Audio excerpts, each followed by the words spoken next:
Stop ya buat para netizen, coba hati-hati dalam menjarinya ini ya, jari menarinya ini.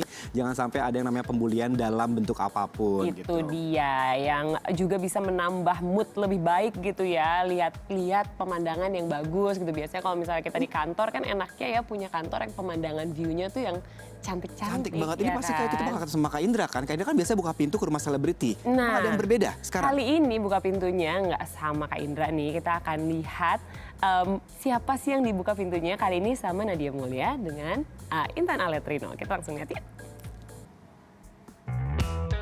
Punya ruangan dengan konsep minimalis modern serta view yang langsung terlihat indahnya kota Jakarta. Siapa sih yang nggak mau punya ruangan kantor seperti itu, pemirsa Insert?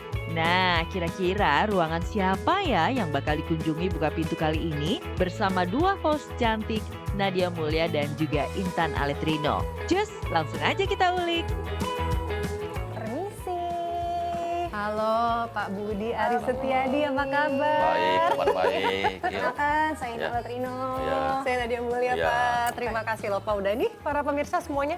Kita dari tadi udah bilang nih, ini one of the best view di Jakarta. Jadi kenapa Pak butuh yang refreshing nih Pak? Kalau terus-menerus harus blokir situs-situs yang nggak beres nih. Bukan, ini Kementerian Masa Depan, jadi harus melihatnya Wih, langsung menghadap Monas ya Pak ya. Siapa tahu dapat inspirasi dari Makanya mau lihat nih view-nya nih, katanya view the best view in Monas nih Pak. Dari mana nih Pak angle-nya? Kita lihat situ aja, dari sana.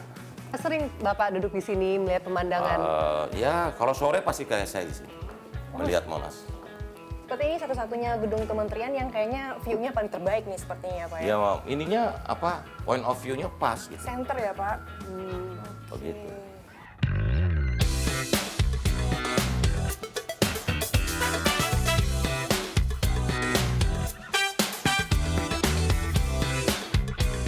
Cuman kalau ini kok saya sangat tertarik nih Pak, ini Bapak lagi bisikin apa nih ke Pak Joko Widodo sampai Pak Jokowi sampai senyum-senyum seperti itu tuh Pak, gagal fokus. Bukan, saya bisikin bahwa Bapak ini memang the real kingmaker.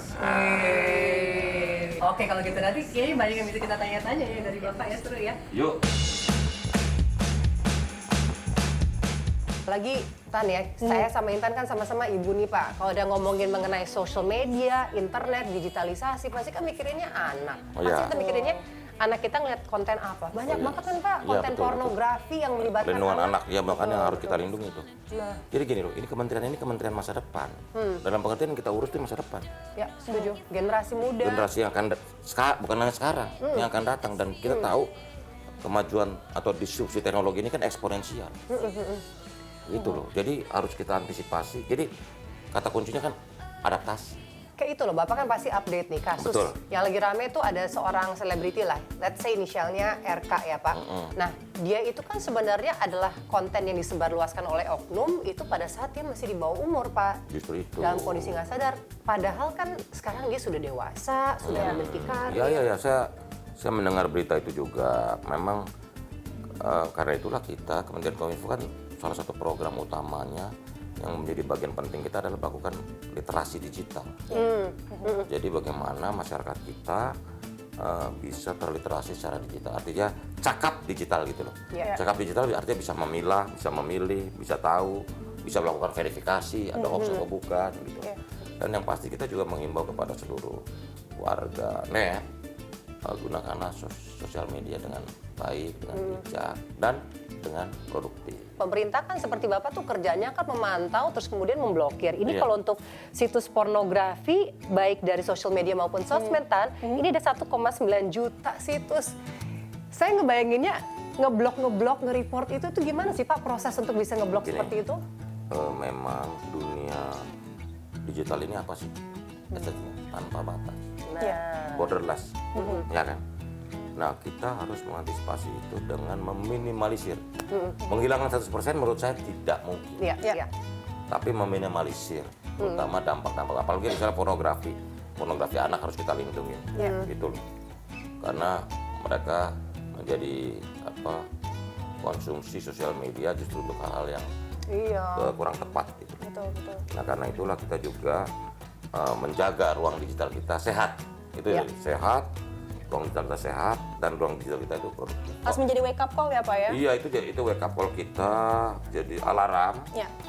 jadi semacam kopi lah, yang membuat kita selalu terjaga. Bapak suka kopi nih ya? Iya pasti dong, kita sehari 3 gelas sampai 4 gelas. Wih, sama dong Pak, kopi hitam Pak. Jadi kan semua masyarakat, semua unsur masyarakat, tokoh agama, guru, anak-anak muda, semua ayolah.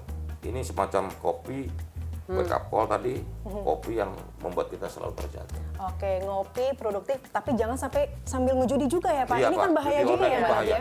Bahaya sekali. Karena daya rusak judi online ini lebih banyak ke rakyat kecil. Rakyat kecil jangan diberi mimpi bahwa dia akan bisa menjadi kaya karena judi. Begitu loh. Karena judi selalu menghancurkan.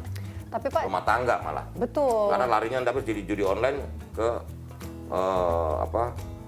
pinjol. Ya. Ilegal, betul. pinjaman online ilegal.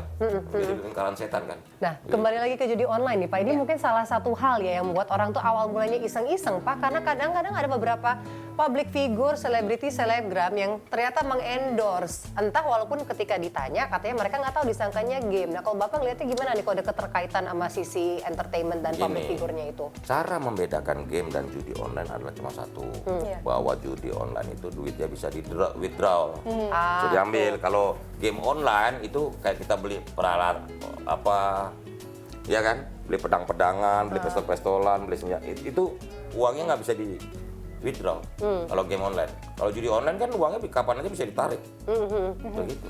Ya, ini mungkin juga bisnis gelap yang sangat menarik ya Pak, karena memang omsetnya bisa mencapai triliunan Wah, 200 rupiah triliun gitu ya. menurut PPAT kan 200 Wah, triliun 200 triliun. per tahun. Iya, tapi ini banyak langkah yang udah diperbuat juga oleh Kominfo. Tadi kita udah bahas mengenai langkah yang diperbuat untuk pornografi sendiri, udah diberantas juga. Kalau untuk judinya sendiri, so far apa saja yang udah dilakukan Pak oleh Begini, Kominfo? kalau dari sisi situsnya sudah hampir 600.000 lebih. Ada 600.000. Ya, selama saya jadi menteri sudah 600.000 yang kita take down, ya. Tapi saya sadar bahwa persoalannya bukan di situs, dia bisa ganti-ganti. Ya. Oke. Persoalannya ada rekeningnya, sistem pembayarannya. Oke. Selama sistem pembayaran tidak mendukung, saya yakin judi online tidak akan berkembang. Gimana pemirsa Insert? Yuk lebih giat lagi belajar soal literasi digital supaya kita tidak salah kaprah dan terjerat dalam aktivitas yang tidak baik. Sampai ketemu di episode Buka Pintu lainnya.